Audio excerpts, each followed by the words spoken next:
les jeunes agriculteurs. Je vais essayer de vous faire un petit témoignage, mais en restant assez correct envers la région. Mais je voulais quand même revenir sur la chronologie. On entend parler de DGA, on entend parler de 100 000 euros, mais je voulais quand même expliquer, et aujourd'hui il faut l'accepter, le gros problème, c'est surtout l'intéressement au métier de l'agriculture. Aujourd'hui, quand un jeune veut se lancer dans l'agriculture, s'il a de l'argent et un terrain, M. Tref ici présent le confirmera, il peut devenir agriculteur. L'argent sert à faire des investissements et le terrain, bien évidemment, à te lancer dans l'activité.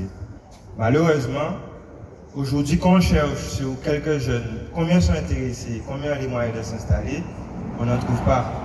Et c'est là où intervient le levier qui est la DGA. Le FEADER, il faut comprendre que c'est un ensemble, il y a 19 mesures. La DGA, c'est une aide à l'installation. La DGA, c'est une aide à l'installation, mais le FEADER, c'est une mesure, c'est un outil complet. Qu'on a une des mesures qui fonctionne et le reste ne fonctionne pas, c'est comme si le FEADER ne sert à rien. Quand un jeune reçoit une première tranche de DGA, mais qu'à côté il n'a pas de convention pour pouvoir faire ses investissements, ça ne lui sert à rien.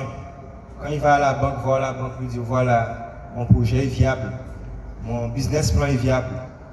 J'ai reçu une première tranche de DGA, mais mon projet fait 300 000 euros. Qu'est-ce que vous faites pour moi? Je dois acheter un tracteur.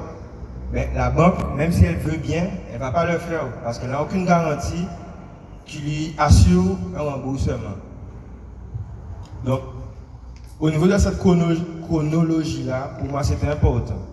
Deuxième chose, pour accéder à la DGA, le jeune doit faire beaucoup de concessions. Il doit accepter de ne plus travailler. On a parlé juste tout à l'heure là.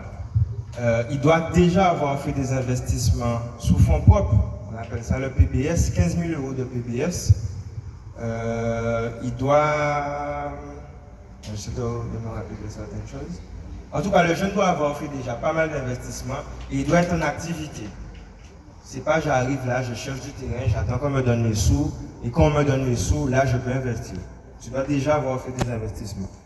Donc, ce que j'aurais aimé que tout le monde puisse comprendre, c'est que quand un jeune s'est engagé dans un parcours DGA, le jeune, il est concentré sur ce que le FEADER lui a promis, j'ai envie de vous dire. Il n'y a pas de promesse, c'est dette. Mais là, il faut mettre vous, que là, on investit 100 euros, dans quelques temps, il rembourse 80 euros, ben, il y a un lot jeune, ça va motiver. C'est là qu'on parle d'intéressement. Je là, un jeune, même si vous payez un morceau de terrain, il voit l'argent, il y a dépensé ce terrain-là, il y a un lot qui va payer. Par contre, les outils là, que vous pouvez mettre vous là, vous avez dit que les outils là, ça vous peut installer.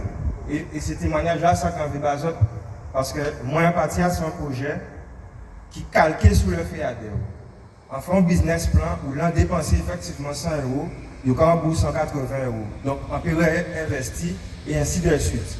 Donc, à ce projet à 300 000 euros, on peut arriver à faire, on peut dire 20% d'investissement en moins. Et là, il y a à peu près 1 an et demi, on prend la triste décision de mettre le projet en main si pause. Là, si on vient à cette exploitation, on peut trouver des bâtiments avec toile d'araignée. On va parler de là, mais ça va faire mal. Même si ça va faire mal. En avril, dernièrement là, on finit pas trouver, on travaille. Alors que depuis combien d'années, on va organiser moins pour qu'on pas dans le salariat, pour qu'on monte le projet en moins, pour qu'on puisse vivre, pour qu'on puisse nourrir la famille en moins, et en plus de ça, nourrir le peuple en moins. Là, à cause de manque de respect, parce qu'on a créé son manque de respect, à le FEADER, il y a un jeune qui a dans des situations contrairement et qui voit pire. Vous parlez d'un jeune qui vit à cette exploitation. Mais il y a un jeune qui crie moi hier pour dire bon, quand vous habitez un pays là, parce que un problème avec madame moi. Il y a un autre jeune qui pète foyer à eux. Il y a un autre jeune qui a abandonné aussi. Il y a un autre jeune qui a commandé rembourser. Donc ça vraiment, on pas même ni mot là ça en fait. Après laisser la parole parce que on crois qu'il y a d'autres témoignages aussi. Mais en gros, sans te dire, c'est que conséquence à ça la région fait nous là, on peut dire qu'il n'est pas molle. et en espérer que d'autres jeunes comme moi-même peuvent subir ça. Et c'est pour ça là, je là. Parce que je ne peux pas en pas quoi dans le fait à dehors.